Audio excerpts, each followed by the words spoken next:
قرض دیتے رہے اور وہ قرض کہیں خرچ ہی نہیں واپس ہی نہیں ہوا, کبھی اعتراض ہی نہیں کیا. پاکستان کو زیر بار کرنا تھا, پاکستان کو اپاہج کرنا مقصود تھا.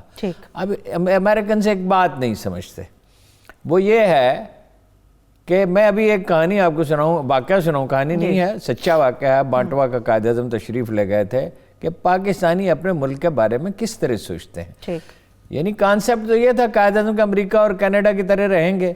اس کانسیپٹ کو تو فوراً ہی سیبوٹاج کر دیا انڈیا نے کشمیر پہ قبضہ کر کے, اور بعد میں پھر بنگلہ ملک کو توڑ کر انڈین آرمی وہاں داخل ہوئی تو ملک ٹوٹا نا. ہماری جو غلطیاں تھیں وہ تو ہیں ہی, وہ اپنی جگہ پہ. تو امریکی یہ سمجھتے ہیں پاکستانی قوم کو یہ دوسری قوموں کی طرح, جاپان کی طرح, جنوبی کوریا کی طرح یہ اقتصادی ترقی کے خواہش مند ہے. جیسے جاپان کے لیے مارشل پلان انہوں نے بنایا تھا, جنوبی کوریا کو بھی مدد کی کہ کوئی مالی مدد مل جائے اور یہ اپنی شخصیت سے دستبردار ہو جائیں. اب پاکستان کی تو بنیاد ہی وہ ہے, پاکستان کا نظریہ ہے, تو اس سے کیسے ہٹائیں گے؟ اس سے اگر ہم دستبردار ہو جائیں تو ہم بنگلہ دیش اور سری لنکا اور بھوٹان نہیں بنیں گے, ہم رہیں گے ہی نہیں. اس لیے کہ انڈیا $500 ملین بلوچستان پہ خرچ کرتا ہے اور قبائلی پٹے پہ, اس کے علاوہ اور کراچی میں انہوں نے پالا ایک درندہ جس سے خدا نے ہمیں نجات دی, اور قتل عام وہاں ہوتا تھا. اور کیا نہیں کیا انڈیا نے, اور اب بھی کیا نہیں کر رہا. ابھی کشمیر میں کیا کر رہا ہے, یعنی پاکستان جو ہے وہ الہ آباد کی طرح ہو جائے, کشمیر کی طرح ہو جائے. کشمیر کی انڈیا کی سول سروس میں مسلمانوں کی آبادی تو ہے 20%, چلیے 15% ہوگی, تو اس کا تناسب کتنا ملازمتوں میں 1% ہے, شاید اس سے بھی کم ہوا. فوج میں کتنا تناسب ہے, کاروبار میں ان کا حصہ کتنا ہے؟ میرا خیال ہے کہ وہ 20% ہونے کے بعد کاروبار میں 2% بھی حصہ نہیں ہے. اس کا ڈیٹا بھی نکال لیں گے, جو آج تو جلدی میں یہ معاملہ ہوا. سری لنکا میں مسلمان 8% ہے, ٹھیک, ان کا معیشت میں کتنا حصہ ہے؟ 24%. امریکہ میں جتنے مسلمان ہیں اسی تناسب سے ان کا حصہ ہے. ٹھیک, امریکی پارلیمنٹ میں جا پہنچے, پارلیمنٹ میں اتنے نہیں, برطانیہ میں پاکستانی آبادی کا معیشت میں جو حصہ ہے اگر سروے کیا جائے تو مجھے یقین ہے کہ جتنا ان کا تناسب ہے اس سے کم نہیں ہے. بڑے بزنس مین ہیں ہمارے, لارڈز ہیں, ارکان اسمبلی ہیں. یعنی کمال تو ملیہ لودھی نے کہا تھا کہ کمال تو کیا برطانیہ کے مسلمانوں نے, انہیں اس لیے کہ انہیں وہاں موقع بھی ملا دیا گیا, لیکن صلاحیت تو ان کی غیر ہے. دنیا کی 7 ذہین ترین اقوام میں سے ایک ہے. وہ بانٹوا والا واقعہ میں آپ کو سنا دوں. ایک بزرگ تھے ہمارے دوست ہیں نجیب صاحب, صنعت کار ہیں کراچی کے. ان کے بھائی ہیں مجیب جو چیمبر آف کامرس کے کراچی کے پریزیڈنٹ بھی رہے, جنہوں مشرف کے بڑے قریب تھے. ان کے پردادا تھے حسین قاسم دادا. ٹھیک, وہ بالکل ان کے ذہن میں وہی کانسیپٹ تھا. یہ بزنس مین تو آئے تھے قائد اعظم کے کہنے پہ, بیمن بھی اور ہمارے دوسرے بھائی بھی, بوہرا برادری کے بھی, اور بہت ساری کمیونٹیز تھیں, ہمارے چنیوٹ کے لوگ بھی جو ہیں ان کے بھی بڑے بزنس تھے وہاں پہ. تو یہ سارے بزنس مین کراچی آئے تھے قائد اعظم کے کہنے پہ, مگر قائد اعظم کے کانسیپٹ کے تحت اس وقت تو کسی کو اندازہ نہیں تھا صورتحال یہ ہوگی. تو بزنس ان کے آفس ممبئی میں بھی تھے, دلی میں بھی تھے, ٹھیک, اور شہروں میں بھی تھے. کلکتہ میں چنیوٹی میں تو کلکتہ میں کافی تھے. اب وہ ایک دن انہیں پتا چلا, بڑے میاں کو نابینا تھے, بانٹوا کو وہ بڑا تاریخی واقعہ میں سنانا چاہتا ہوں آپ کو. ان کی تصویر اگر دکھا دیں, میں نے ان کی تصویر منگوائی تھی, ٹیم دیکھ رہی ہے ابھی. اچھا, وہ جو انہیں ایک دن پتا چلا وہ کراچی تشریف لے آئے, دلی میں ان کا بزنس تھا اور بڑا بزنس تھا. اب ان کے پڑپوتوں کا بھی بڑا بزنس ہے کراچی میں, اور بڑے معقول ریزنیبل لوگ ہیں. قائد اعظم بانٹوا تشریف لے گئے 1946 کے الیکشن کے لیے چندہ جمع کرنے کے لیے. سب لوگوں کو جمع کیا, ذاتی طور پر گئے. اتنا سا قصبہ میں نقشے میں ڈھونڈتا رہا تو ملا نہیں, اتنا چھوٹا قصبہ ہے. تشریف لے گئے, کہا مجھے پیسے دو. دیکھیے کوئی گو نہیں ہوتی بڑے لیڈر کی. وہ انہوں نے کہا مجھے پیسے دو الیکشن کے لیے, تو پیسے دی انہوں نے, بہت بڑی بڑی رقوم دی. اچھا, بعض عطیات 50,000 روپے کے تھے, زبردست, 35 روپے کا تولہ ایک سونا تھا. ذرا حساب لگائیں, 50 کروڑ روپے سے زیادہ بنیں گے. اور وہ ایک بڑے میاں تھے, یہ قاسم دادا جو ہیں, حسین قاسم دادا, یہ نابینا تھے, ہو گئے تھے نابینا یا شروع سے, میرے خیال میں بعد میں ہو گئے. تو کہا قائد اعظم نے, کیا سب لوگ آ گئے؟ انہوں نے کہا نہیں, ایک صاحب نہیں آئے. اچھا, وہ اہم آدمی تھے ظاہر ہے, اس لیے ان کا ذکر کیا گیا. انہوں نے قائد اعظم نے کہا میں ان کے پاس چلتا ہوں. ان کے ہاں تشریف لے گئے اور کہا مجھے پیسے دو. پاکستان کے لیے الیکشن کے لیے. تو انہوں نے کہا کہ فلاں صاحب نے کتنے پیسے دیے؟ انہوں نے کہا 50,000 روپے. انہوں نے کہا پھر تو بہت آسان ہے, میں 25,000 روپے دیتا ہوں, میرا بزنس اس سے آدھا ہے. قائد اعظم نے اس کے ہاتھ پہ اپنا ہاتھ رکھا ان کے اور کہا کچھ اور. یہ تصویر بھی ساتھ ساتھ چل رہی ہے ہارون صاحب. کچھ اور. ان سے کہا کچھ اور. انہوں نے کہا اچھا 30,000 قائد اعظم. اچھا ٹھیک. انہوں نے کہا پھر ہاتھ رکھا ان کے ہاتھ پہ, کہا قائد اعظم نے کہا قاسم دادا کچھ اور. انہوں نے کہا اچھا 35,000. اس قدر اکرام تھا. انہیں ایک ٹیکس کا نوٹس ملا ایک دن دلی میں 3 لاکھ روپے. یو امیجن کوئی 30 کروڑ روپے بنیں گے اس وقت, کوئی ٹیکس جمع کرائیں. انہوں وہ جہاز پہ بیٹھے دلی تشریف لے گئے, کاروبار بند کرنے کا حکم دیا, اور وہ دلی کا گورنر بھاگا ہوا آیا. نہرو نے ٹیلی فون کیا, کیا ہو گیا قاسم دادا؟ انہوں نے کہا تم سمجھے ہی نہیں, تمہیں یہ بات سمجھ ہی نہیں آئی. یہ پاکستان میرا وطن نہیں ہے, صرف میرا دین اور ایمان ہے. ایمان ہے. دین اور ایمان کون بیچتا ہے؟ امریکی شرائط آپ پوچھے کیا. ہاں وہ ماڈل کی جو شرائط تھی وہ امریکی شرائط جو میں آپ سے عرض کر چکا ہوں یہ ہے کہ آپ چین کے خلاف امریکہ کی مدد کریں. چین کے خلاف جی دیکھیں خطرہ تو چین سے another 5 to 7 years, آپ میکسیمم 10 years چینی معیشت بڑی ہو جائے گی امریکہ سے. 1.5 ارب کی آبادی ہے وہاں, 30, 32, 35 کروڑ کی آبادی ہے. تو یہ معیشت اس سے بڑی ہو جائے گی. پھر وہ ہمارا ہمسایہ ہے, پھر وہ ہم پر اس نے کبھی کوئی شرط عائد نہیں کی. یہ تو دیکھیے امریکن لابی کے لوگ ہیں جو کہہ رہے ہیں کہ نقصان ہوگا. نقصان کیا ہوگا؟ اس کی چابی تو ہمارے ہاتھ میں ہے, اور دنیا کی سب سے بڑی بندرگاہ ڈیولپ ہوگی. کام تو ہم نے خود کرنا ہے. اگر سودے بازی میں کہیں کوئی نقص ہے معاملات میں تو ہماری کمزوری, ہم چینیوں نے ہم پہ مسلط تو کوئی چیز نہیں کی. اچھا میں ذرا اسد عمر صاحب کا کلپ دکھا دوں, ہارون صاحب مزید اس پہ بات کر لیتے ہیں. اسد عمر صاحب نے آج ایک واضح پریس کانفرنس کی جس میں واضح اور دو ٹوک قسم کا جواب بھی انہوں نے دے دیا ایلس ویلز کی جانب سے جو کہا گیا, وہ پہلے آپ سن لیجیے, واپس آ کے اس پہ تبصرہ کرتے ہیں. ایلس ویلز جو ہیں assistant secretary U S foreign office کی, تو انہوں نے ایک سی پیک کے بارے میں کچھ باتیں کی ہیں اور کچھ خدشات کا اظہار کیا ہے. تو ہم نے یہ ضروری سمجھا کہ ہمارا یعنی پاکستان کا جو موقف ہے وہ بھی ایک دفعہ پھر آن ریکارڈ لایا جائے. یہ سب سے پہلی بات تو انہوں نے یہ کی کہ یہ انویسٹمنٹ ہے اور یہ ایڈ نہیں ہے.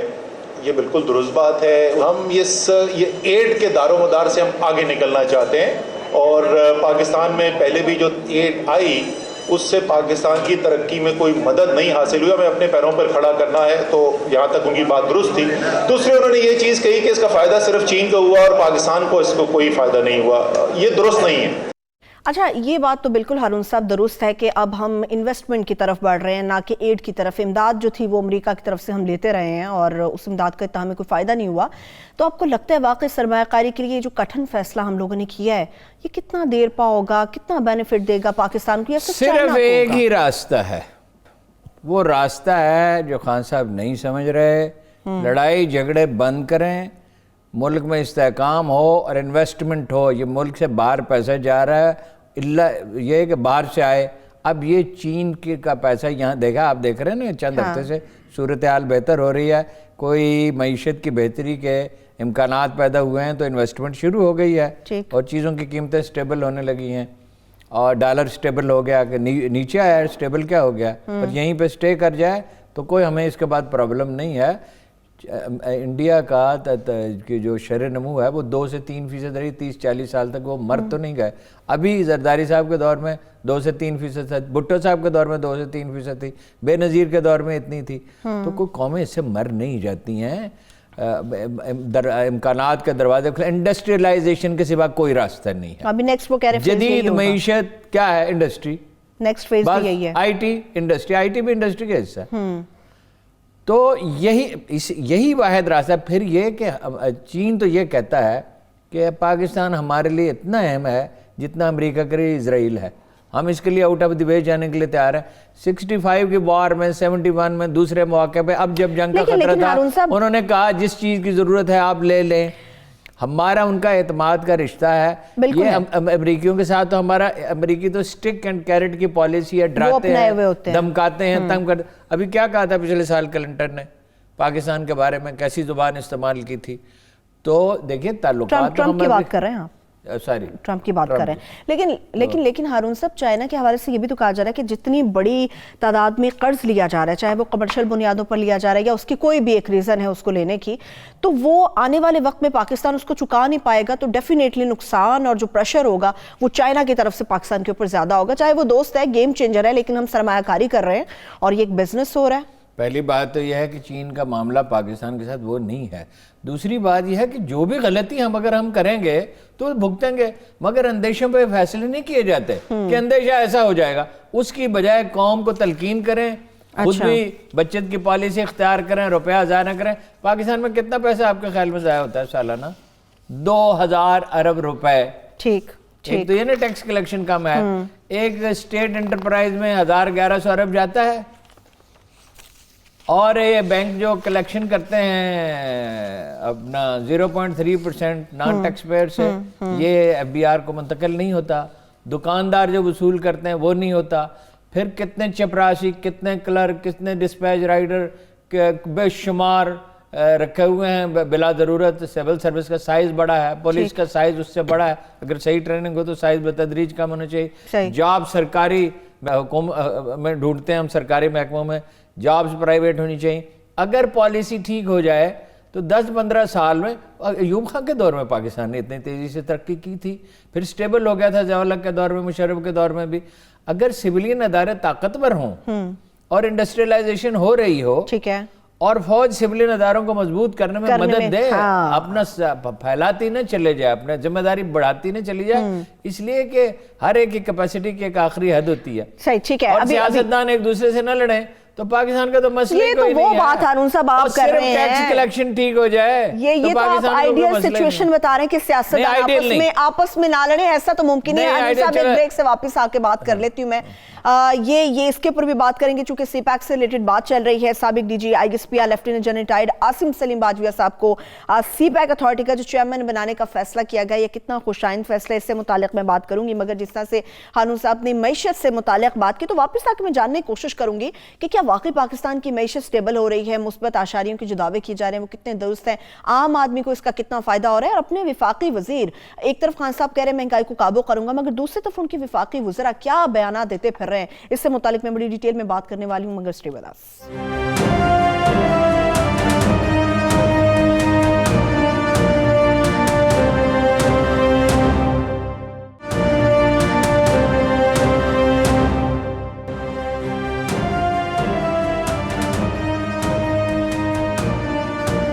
ویلکم بیک جی. سی پیک سے ریلیٹڈ بات چل رہی تھی, تو عاصم سلیم باجوہ صاحب کو ہارون صاحب فیصلہ کیا گیا کہ سی پیک اتھارٹی کا چیئرمین بنایا جائے گا. کیا سمجھتے, کتنا خوش آئند ہے؟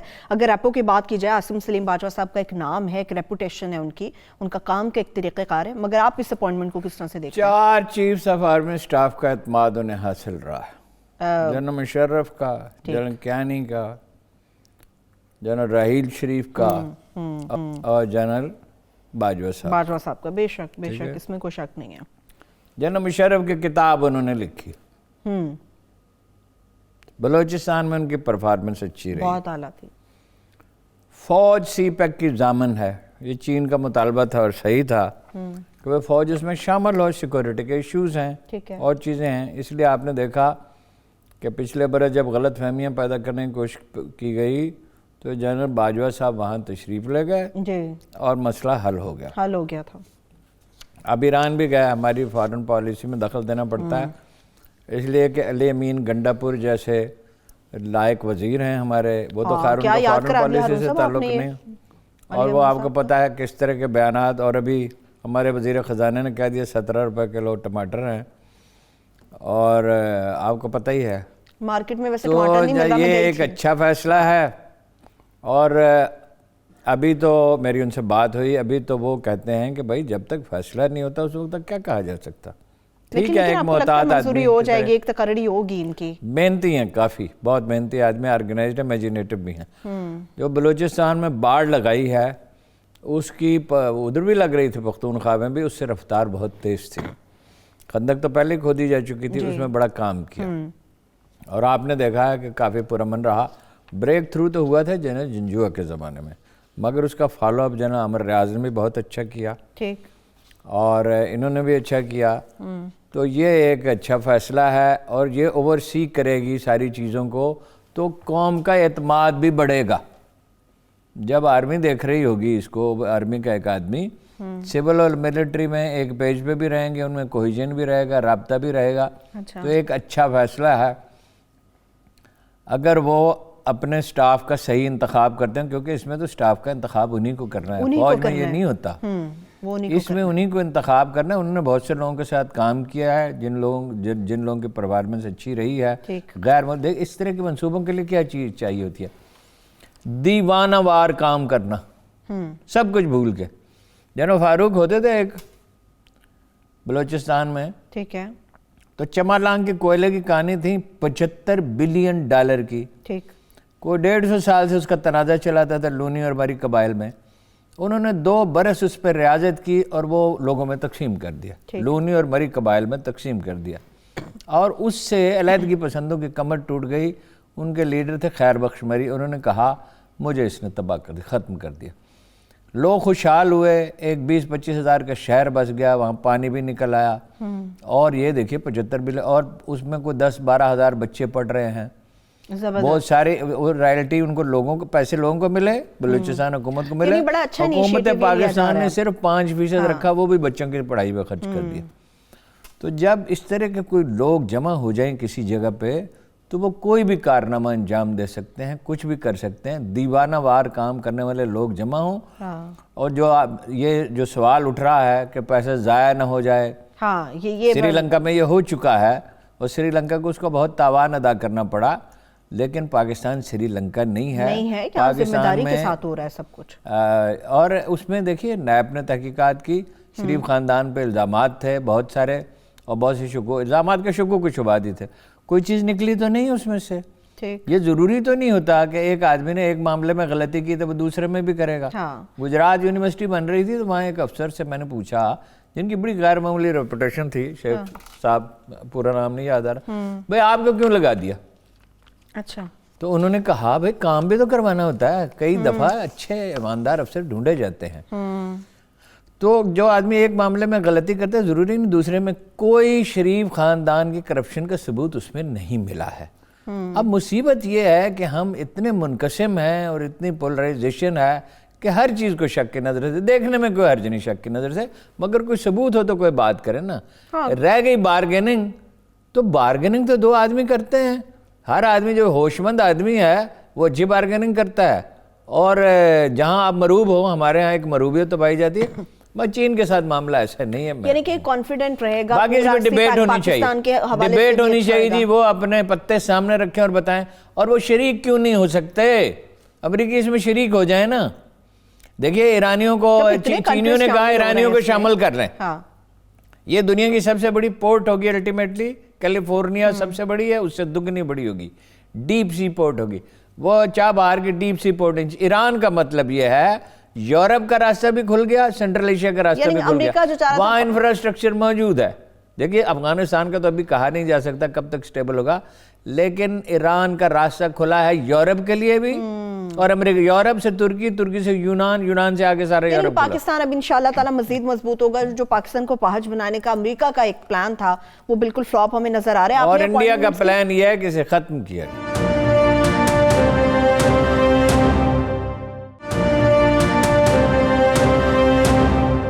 اچھا ہارون صاحب، آپ نے اپوائنٹمنٹس کی بھی بات کی. میں گفتگو کا آپ نے گنڈا پور صاحب کا بڑا اچھا یاد کرایا. گنڈا پور صاحب کے حوالے سے میں بات کروں گی. اپوائنٹمنٹس کے حوالے سے جب ہم عدلیہ کی بات کرتے ہیں، آپ نے کچھ کیسز سے حوالے سے بھی بات کی ہے.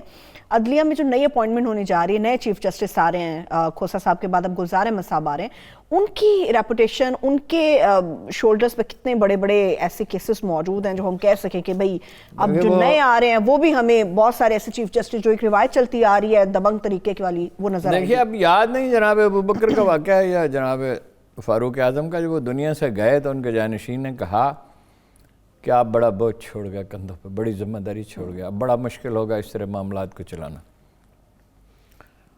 تو جو لیگیسی چھوڑ گئے ہیں جسٹس کھوسا، وہ بڑی شاندار ہے. 200 سال کی آکسفورڈ کی تاریخ میں وہ پہلے پاکستانی ہیں جنہیں وہاں خطاب کرنے کے لیے کہا گیا. اتنا اکرام ان کا تھا. اور انہوں نے کیا کیا؟ انہوں نے یہ جو ایک جو کیا کہنا چاہیے سعید فطرت آدمی ہوتا ہے, نام بھی ان کا سعید ہے, ویسے سعید فطرت آدمی ہوتا ہے, وہ روتا پیٹتا نہیں ہے, اس میں سیلف پٹی نہیں ہوتی, وہ کاہل بھی نہیں ہوتا. اور نئی ٹیکنالوجی متعارف کرائی انہوں نے, جو کہتے تھے جی نہیں ہو سکتا, انہوں نے ماڈل کورٹس بنائی, بالکل بنائی, انہوں نے کہا جو آدمی عدالت میں پیش ہوتا ہے اس کی تکریم کا خیال رکھا جائے. اس سے پہلے کیا ہوتا تھا, کیا نام ہے تمہارا, اور جو حسین نقی صاحب جیسے آدمی سے کہا کیا نام ہے تمہارا, میں تمہاری وردی اتروا دوں گا. جسٹس افتخار چودھری سے جو قصہ شروع ہوتا ثاقب نثار صاحب نے جاری رکھا, وہ ختم کیا. سو موٹو کا جو ایک جمعہ بازار لگا رہتا تھا وہ بند کیا. اچھا ویسے آپ پرسنلی اس کے خلاف ہیں یا اس کے حق میں ہیں کہ سو موٹو ہونا چاہیے نہیں ہونا؟ نہیں, بہت سلیکٹیولی جب کام نہ ادارے اپنا کر رہے ہیں تو عدلیہ کو سو موٹو لینا پڑتا ہے. دیکھیے عدلیہ کی تو حالت اچھی نہیں ہے ایز اے ہول, نچلی عدالتوں کے خاص طور پہ. اس کو ٹھیک تو کیا نا بھی, ٹھیک کرتے کرتے ٹھیک ہوتا ہے. اچھا اس میں بڑا کرٹیسزم آیا تھا, بستی بسنا کھیل نہیں ہے, بستی بسنا کھیل نہیں ہے, بستے بستے بستی ہے, گریجولی ہوتا ہے, رفتہ رفتہ ہوتا ہے بتدریج. اس کی بنیاد انہوں نے رکھ دی ہے.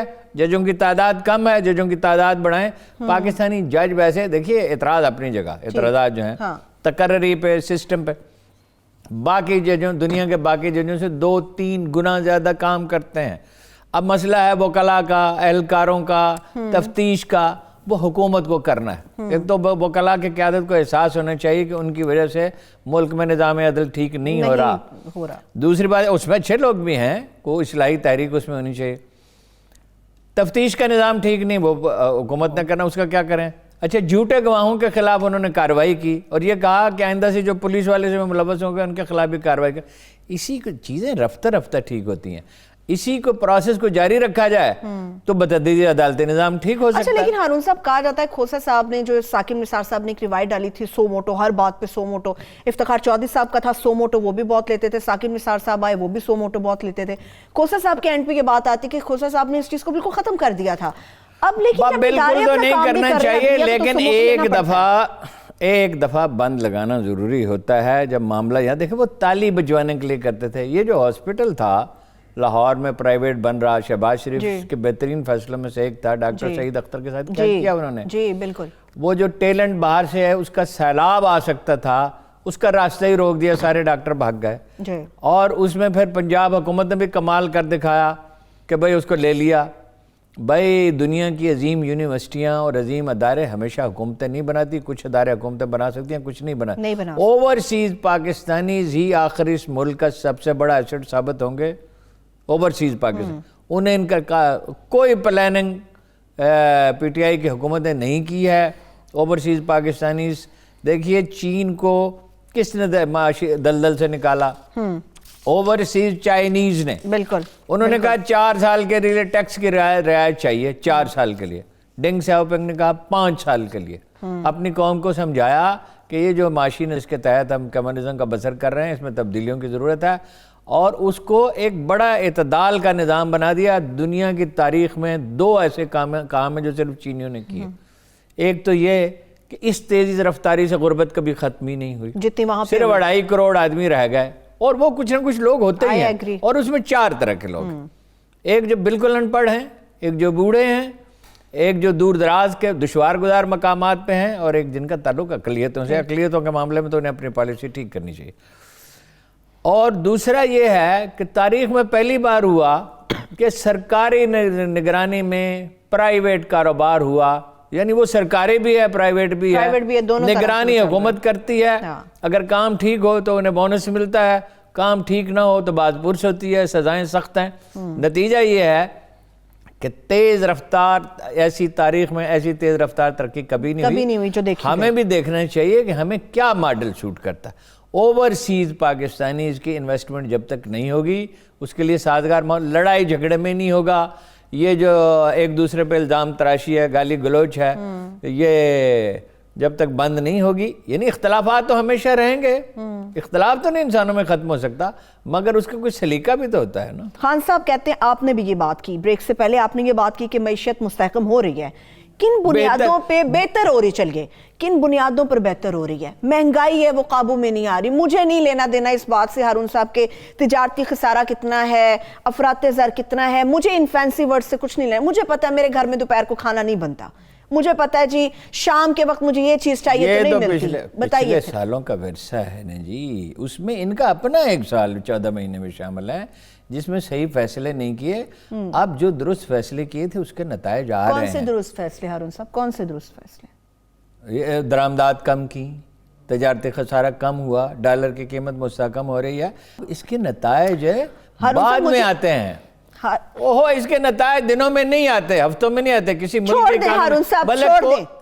میں اینکر نہیں ہوں ہارون صاحب, میں اینکر نہیں ہوں, مجھے چھوڑ دیں آپ. مجھے یہ بتائیں, میں نے ٹماٹر خریدنا ہے, میں نے سبزی خریدنی ہے, میں نے ہنڈیا چولہے پہ چڑھانی ہے, میں ٹماٹر کہاں سے لوں؟ یہ لمبا قصہ ہو گیا لمبا. آپ دوسرے موضوع پہ جائیں. آپ ٹماٹر خریدنا بند کر دیں اور اس میں دہی ڈالا کریں, بلکہ دہی بھی نہ ڈالیں, اسے سالن میں کوئی خرابی نہیں ہوتی, بلکہ قورمہ جو ہے وہ ٹماٹر کے بغیر زیادہ اچھا بنتا. آپ ٹماٹر کو چھوڑ دیں. اب آگے جو ہارون صاحب خواتین آپ کو دیکھ رہی ہیں, میں نے اپنا موقع واضح کر دیا. میں بریک پہ چلی جاتی ہوں, ان کا غصہ زیادہ نہ بڑھ جائے یا شاید میرا غصہ زیادہ نہ بڑھ جائے. میں ذرا بریک کی طرف بڑھ رہی ہوں.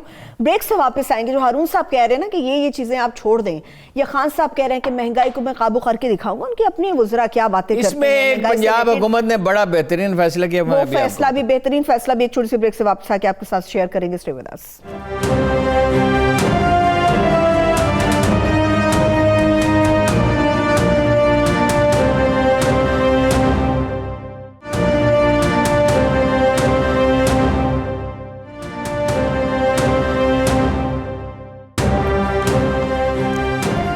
ویلکم بیک جی. پنجاب حکومت کے بہترین فیصلے کو آپ کے ساتھ شیئر کر لیتے ہیں. ہارون صاحب وہ فیصلہ آپ بتا دیں, پھر ذرا میں بہترین چیزوں کی طرف اور بھی آپ کو شک ہی رہتا ہے ہارون صاحب. صحافی کا کام شک کرنا ہے. 30 نہیں, سوالات تو ٹھیک ہے کرنے چاہیے, سوال سے ہی تو ساری بات پیدا ہوتی ہے, لیکن وہ تفتیش نہیں سوال. اچھا چلیے معذرت کریں, میں تفتیش اپنا سٹائل واپس لیتی ہوں. 30 شہروں میں یہ تجربہ کیا گیا ہے دنیا کے مختلف ملکوں میں. ٹھیک. چودھری شجاعت بتاتے تھے کہ وہ ایک گاؤں میں گئے اسکینڈینیویا میں, اور وہ وہاں چیزیں لوگ کسان باہر رکھ چھوڑتے تھے, مثلاً دیسی مرغی کے انڈے اور چیزیں, اور اس کے ساتھ ایک ڈبہ پڑا ہوتا ہے, وہاں سے اٹھا لاتے ہیں اور اس میں پیسے ڈال دیتے ہیں. تو چھوٹے پیمانے پہ میں نے خود بھی دیکھا اسکینڈینیویا میں, کبھی پھر اس پہ بات کریں گے. 30 شہروں میں فیصلہ کیا ہے, ان کو جگہ دی جائے گی کسانوں کو سودا سلف بیچنے کے لیے, کوئی فیس نہیں, کوئی کمیشن نہیں, کوئی معاوضہ نہیں. دیکھیے چند سال پہلے میری بھی تھوڑی سی زمین ہے, بھنڈی اگانے کا تجربہ کیا. اس میں 4 روپے پر کلو منڈی پہنچانے کی کا خرچ آتا تھا. ٹھیک ہے. اور 5 روپے کلو میں بکتی تھی, تو 1 روپے کلو بچتی تھی, 6 روپے بکتی تھی. 1 روپیہ وہ جو خواتین توڑتی تھی گاؤں کی, انہیں دیا جاتا تھا پر کلو. تو انہوں نے کہا, ہمارے مینیجر نے کہا کوئی فائدہ نہیں. میں نے کہا اچھا گاؤں والوں سے کہو توڑ کے لے جائیں, ٹھیک ہے, پکائیں اور کھائیں. انہوں نے کہا یہ گاؤں کے لوگ پہلے ہی کر رہے ہیں, یعنی توڑنے والا بھی کوئی نہیں. دیکھیے کسان کو فائدہ پہنچانے کے, جو امین گنڈا پور نے کہا نا سبزیاں مہنگی ہو گئیں, سبزی اگانے کا تو رجحان ہی کم ہے, کھانے کا بھی کم ہے. سبزی انڈیا میں زیادہ کھائی جاتی ہے, ہمارے یہاں تو کم کھائی ہے, ہمارے یہاں گوشت اور دالیں زیادہ کھائی جاتی. اب اس میں کیا تبصرہ کروں, وہ کابینہ کی تشکیل نو ہو رہی ہے, امید ہے خان صاحب مزاحیہ اداکار کم رکھیں گے. یہ ایک سیریس کام ہے پالیٹکس, اس میں مزاحیہ لوگوں کا کام نہیں ہے. اس سے یہ بھی پتہ چلا نا پڑھنے لکھنے کا بھی کوئی شوق ہے نہیں, اور پڑھے لکھے بغیر اخبار نہیں پڑھا. خان صاحب خود بھی آپ کو پتا اخبار نہیں پڑھتے. اس سے توازن آتا ہے طبیعت میں, اعتدال آتا ہے, بالیدگی آتی ہے, اور حقائق کا فیکٹس کا پتہ چلتا ہے. قائد اعظم کو فلسطین کے معاملے میں, امریکہ کے معاملے میں, یورپ کی پالیٹکس کے معاملے میں ہر چیز کا کیسے ادراک ہوتا تھا, یعنی موٹی موٹی چیزوں کا بھٹو کا ادراک ہوتا تھا. کیسے ہوتا تھا, پڑھتے تھے. سیاستدانوں میں ممتاز دولتانہ پڑھتے تھے, مولانا مودودی پڑھتے تھے, نوابزادہ نصر اللہ خان BBC باقاعدگی کے ساتھ سنتے تھے, پڑھتے بھی تھے. تو یہ تو بیچارے پڑھتے لکھتے تو ہیں نہیں. اور یہ ان کی پرائرٹی کیا ہے, لڑائی جھگڑا, مخالفین کو دبانا. دیکھیں نا اب یہ جو نواز شریف کی آج میں نے غور سے دیکھی, وہ خبروں جو چلتا ہوا دیکھا, وہ تو چال ایک بیمار آدمی کی چال ہے, مشکل سے تو وہ چل رہے ہیں. اور کوئی انجیکشن لگا کے اسٹیرائڈ لے کے اگر آدمی چند قدم چل رہتا ہے, 20 25 50 قدم چل رہتا ہے, تو اس سے یہ کیسے ثابت کہ وہ جعلی ہے اس کی بیماری. اس کا تعین تو ڈاکٹر ہی کریں, ڈاکٹر ان کے تھے.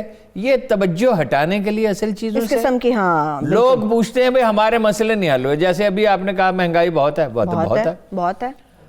اچھا, لوگوں کو تو ان چیزوں سے غرض ہوتی ہے, توجہ ہٹانے کے لیے بھٹو صاحب بھی یہی کام کیا کرتے تھے. ساری ذہانت و فطانت کے باوجود ان کے دور میں معاشی ترقی نہیں ہوئی, تباہی ہوئی معاشی طور پہ. معاشی ترقی ایوب خان کے دور میں ہوئی, پھر ویسے کبھی نہیں ہوئی, اس لیے کہ جدید معیشت ہے انڈسٹری.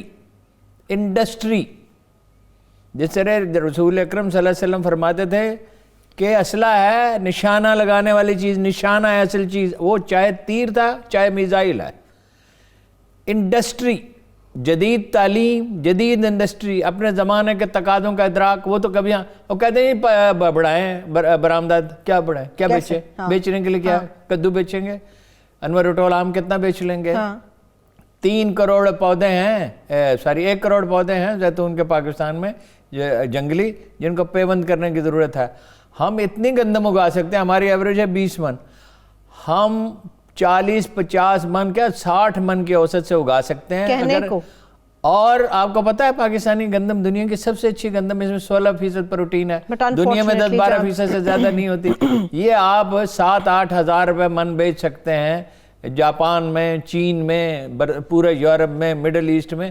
اس کا کوئی مقابلہ ہی نہیں نا. اس کی کسانوں کو بدحالی سے نکالنا ضروری ہوگا نا. ابھی وہ ہر دوسرے چوتھے تو معلوم خسرو بختیار صاحب کو لائے ہیں, وہ کہتے ہیں کہ بھئی میں کچھ کروں گا. اب شاہ محمود کو بنانا چاہیے تھا, اس کو وزیر خارجہ بنا دیا. چل کے وہ تو ایک الگ یا جہانگیر ترین کو بناتے ہیں. اب جہانگیر ترین کا معاملہ لیکن خبریں شاید اس طرح سے, ہارون صاحب مجھے میری تصدیق کیجیے گا, گنڈا پور صاحب کی چونکہ آپ نے بات کی تھی اور گنڈا پور صاحب کے حوالے سے ہم نے خود گفتگو کی, گنڈا پور صاحب کے حوالے سے کچھ خان صاحب نے سوچ رکھا ہے شاید. مولانا صاحب بھی اسی جگہ سے بلانگ کرتے ہیں جہاں سے گنڈا پور, اور گنڈا پور صاحب نے تو باقاعدہ طور پہ چیلنج بھی کیا ہوا ہے. کچھ سوچا گیا ہے؟ وہ مولانا مولوی عبدالحق صاحب ہوتے تھے, شیر بنگال جن کو کہتے تھے, تو وہ قائد اعظم کو بہت تنگ کرتے تھے. اور سیاستدان وہ بڑے اچھے تھے, لیکن یہ اصول وغیرہ ان کو کوئی نہیں تھا. تو قائد اعظم گئے ڈھاکہ, ٹھیک ہے, انہوں نے کہا کرسمس کا موقع تھا, انہوں نے کہا کرسمس کے تحفے کے طور پر میں مولوی فضل حق کو وائسرائے کی خدمت میں پیش کرتا ہوں. یہ ان کو اس کی خدمت میں پیش کر دیں, اپنا ان کی قربانی دے دیں, ان کی وزارت کی, ان کی نہیں, ان کی وزارت کی. اچھا, یہ وزارت کے قابل نہیں ہے, نہ فیاض الحسن چوہان ہے, اور بھی کئی وزیر ہیں ڈھنگ کے آدمی. آج کل وہ بھی بڑے ان ہیں, بڑی گفتگو کرے فیاض الحسن چوہان صاحب, ان کو چلے چھوڑ دیتے ان پہ. انہی وہی ہیں, فسادی ان ہیں. فواد نے میڈیا کے ساتھ تعلقات بگاڑے, نہ ان میں رجحان, اور ایسے بگاڑے کہ اب تک سنبھلنا مشکل ہے. ہارون صاحب لاسٹ 3 منٹس ہے میرے پاس, میں چاہ رہی ہوں کہ جلدی سے آپ کا پوائنٹ لے لوں. یہ جو گورنر چودھری سرور صاحب نے یہ کام کیا تھا, یہ ڈیفینیٹلی ہمارے چینل کی خبر تھی, اور چینل کی خبر آن کے بعد انہوں نے منسوخ کر دیا. یہ کشمیریوں سے زاری یکجہتی کا کون سا طریقہ ہے؟ رقص بھی ہوگا, سرور کی محفلیں بھی سجائی جائیں گی, اور ہاں رقص و سرود ہوگا, اور نہ جانے کیا کچھ ہوگا, غیر ملکی بینڈ باجا آئے گا. یہ کیا طریقہ ہے زاری یکجہتی کا؟ یہ کوئی نیا طریقہ نکالا گیا ہے؟ بات صاحب گورنر صاحب سے پوچھیں, مجھ سے کیا پوچھتے ہیں. یہ سینسٹیوٹیز کو سمجھنا چاہیے. یعنی کچھ ہم کشمیریوں کے لیے نہیں کر رہے, کوئی بھی نہیں کر رہا, حکومت بھی نہیں کر رہی, سفارتی مہم بھی نہیں چلا رہی, اپوزیشن بھی نہیں چلا رہی, میڈیا کے لیے بھی اتنی اہمیت نہیں دیتا, صرف رونا پیٹنا ہے, کسی کے پاس کوئی تجویز نہیں ہے. کبھی کبھی جماعت اسلامی والے بیچارے کرتے ہیں, اب نکار خانے میں طوطی کی آواز تو کوئی سنتا نہیں ہے. اس پہ کام کرنے کی ضرورت ہے, اور ہر کام کا ایک طریقہ ہوتا ہے. اس کام کا طریقہ, اس کام کی نوعیت ایسی ہے, آپ مسجد کے لیے چندہ جمع کرنا ہو تو اس کا طریقہ یہ نہیں ہوگا کہ آپ ایک قذافی اسٹیڈیم میں ناچ گانے کی محفل کریں. ویسے میرا خیال رقص کا تو نہیں تھا, گانے کا ہی تھا. میرا خیال ہے کہ کشمیر کا خیال بعد میں آیا, کشمیر کا خیال انہیں بعد میں آیا کہ بھئی لوگ برا منائیں گے. پہلے ایک واقعہ ہو چکا ہے, وہ پتہ نہیں کسی نے اس کا حوالہ دیا یا نہیں دیا, اس پہ احتجاج کیا گیا تھا. اس سے بچنا ہی چاہیے, ٹھیک نہیں. لاسٹ مجھے کامنٹ دے دیں. ایک قوم کے اجتماعی مزاج کو نظر انداز کر کے جو لوگ سیاست کریں گے وہ ناکام ہو گئے. سیاست ہی نہیں, یہ جو ترقی پسند ہیں, یہ کوئی 1935-40 سے سر پھوڑ رہے ہیں, ان کے لوگ سنتے کیوں نہیں ہیں؟ اس لیے کہ قوم کے اجتماعی مزاج سے ان کا کوئی تعلق نہیں ہے. چلیے میں کلوزنگ کی طرف بھی بڑھ رہی ہوں. بہت شکریہ ہارون صاحب, تھینک یو سو مچ. اس کے ساتھ ہی پروگرام مقابل کا وقت بھی اپنے اختتام کو پہنچنا. اپنا سب بہت سارا خیال رکھیے گا. انشاءاللہ کل پھر سے حاضر ہوں گے بہت ساری اہم ڈیٹیلز کے ساتھ. تب تک کے لیے خدا حافظ.